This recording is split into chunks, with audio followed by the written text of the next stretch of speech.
Past possession का हिंदी अर्थ है मेरे पास था, हैड समथिंग के लिए हैड और वाज वर प्लस हैविंग दोनों का प्रयोग किया जा सकता है। जैसे मेरे पास एक किताब थी, ये पोजेशन, किताब का पोजेशन स्वामित्व को दर्शाता है कि भूतकाल में मेरे पास किताब थी, पहले मेरे पास किताब थी। हैड का हिंदी में उपयोग के पास था या रखता था के अर्थ में किया जाता है। पोजेशन मेरे पास था, हैड समथिंग के लिए had was were plus having का मुख्य क्रिया मेन वर्ब के रूप में प्रयोग। Structure subject plus head plus object mean कोई नाउन का अर्थ है पास्ट में कोई चीज़ पास होना या रखना। यहाँ पर जो हेड है एज ए मेन वर्ब का काम कर रही है कि पास्ट में मेरे पास कोई वस्तु थी, और इसका ऑप्शन हमारे पास है subject plus was were plus having plus object mean noun. इसका स्ट्रक्चर हम ऐसे भी यूज कर सकते हैं, वाज वर के साथ हम हैविंग का भी प्रयोग कर सकते हैं कि पास्ट में मेरे पास एक किताब थी। I was having a book और आई हैड ए बुक दोनों का हम प्रयोग कर सकते हैं। फॉर एग्जाम्पल,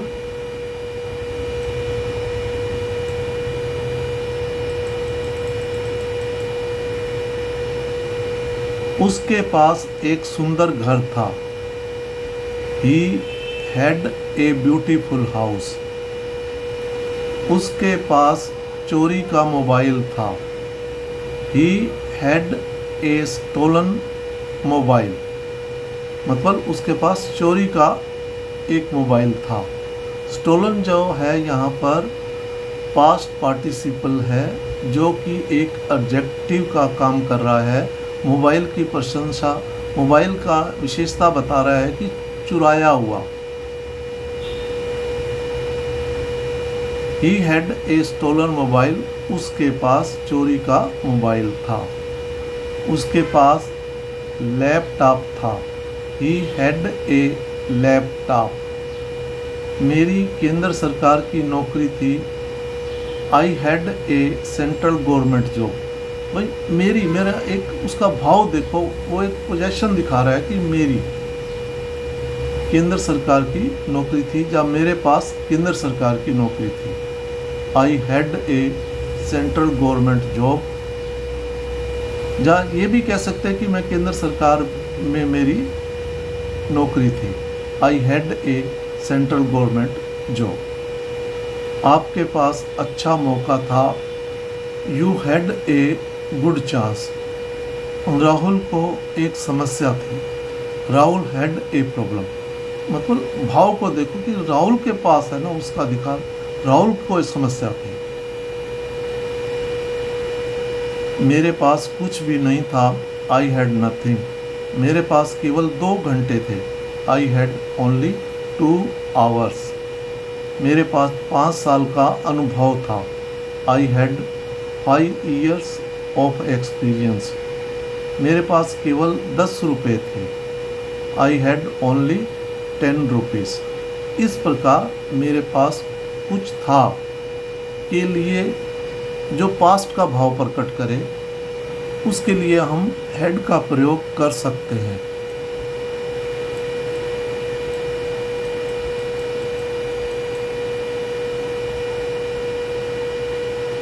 आपके पास 2 साइकिल थे। You had 2 cycles. भाई आपके पास 2 साइकिल थे। यू वर हैविंग 2 साइकिल, ऐसे भी हम कह सकते हैं कि आपके पास 2 साइकिल थे। यहाँ पर हम हैड नहीं लगाएंगे, वाज वर आ गया, वो पास्ट का भाव प्रकट कर रहा है। यू वर हैविंग 2 साइकिल्स, आपके पास 2 साइकिल थे। उनके पास फिल्म की 2 टिकटें थीं। They had 2 tickets of movie.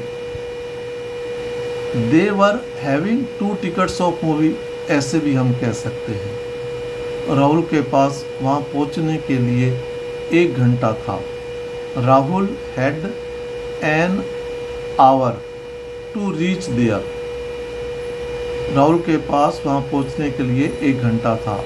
यहाँ पर आवर HOUR, H जो है एक कॉन्सोनेंट है, लेकिन कॉन्सोनेंट H आ रहा है, यहाँ पर H साइलेंट है, आवर बोला जा रहा है।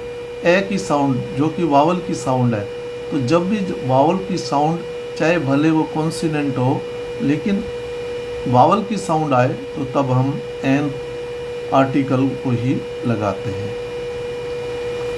अब जब कोई वस्तु किसी खास समय उपलब्ध नहीं थी, तब हम नेगेटिव वाक्य इस प्रकार बनाते हैं। स्ट्रक्चर, पहले सब्जेक्ट, फिर हेड, फिर नो, फिर ऑब्जेक्ट मीन नाउन।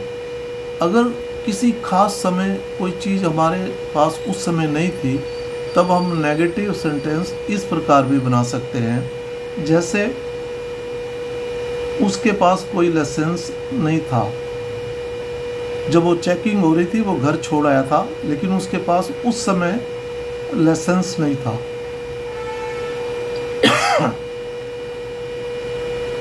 उस समय मेरे पास पैसे नहीं थे।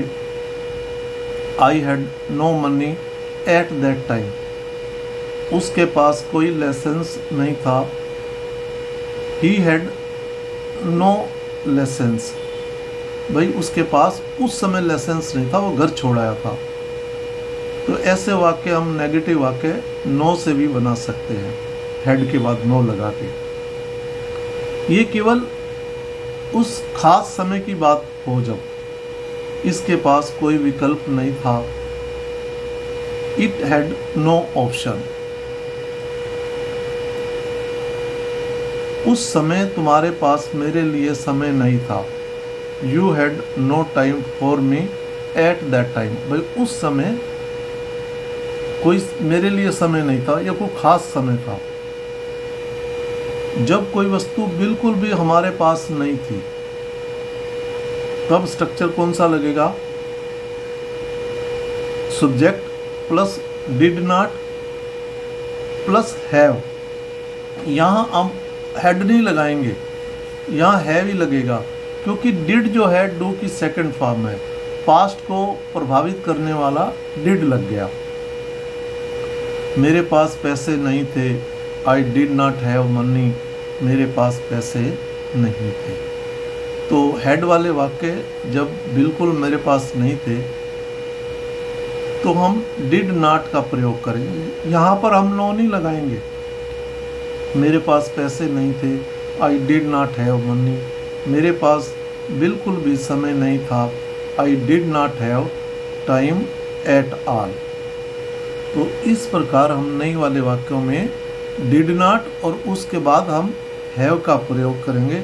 ये ध्यान रहे खास।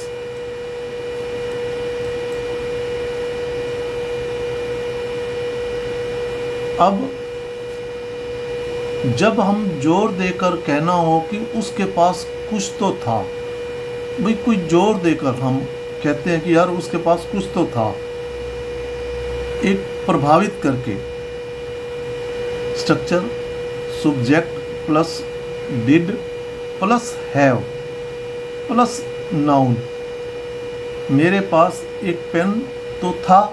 मैं अपने दोस्त को बताता हूँ कि मेरे पास तो एक पेन था, मुझे मत दे। I did have a pen, मतलब हम डिड को हैव से पहले लगा देंगे और फिर उसके बाद हम हैव प्रयोग करेंगे, हैड का प्रयोग नहीं करेंगे। लेकिन भाव था का ही प्रकट होगा, पास्ट का। मेरे पास एक पेन तो था, हम जोर दे के कह रहे हैं। उसके पास पैसे तो थे। वो कैसे कह सकता कि मेरे पास पैसे नहीं है। ही डिड हैव मनी, उसके सिर में दर्द था।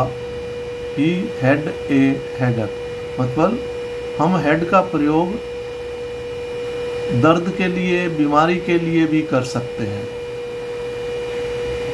उसके सिर में दर्द था, ही हैड ए हेडेक, उसके सिर में दर्द हो रहा था। He was having a headache, उसके सिर में दर्द हो रहा था। अब वाज जो है पास्ट है, उसके सिर में दर्द हो रहा था। He was having a headache. उसके 2 भाई और 1 बहन थी। He had 2 brothers and 1 sister. हम रिलेशन के लिए भी हैड का प्रयोग कर सकते हैं। जय हिंद।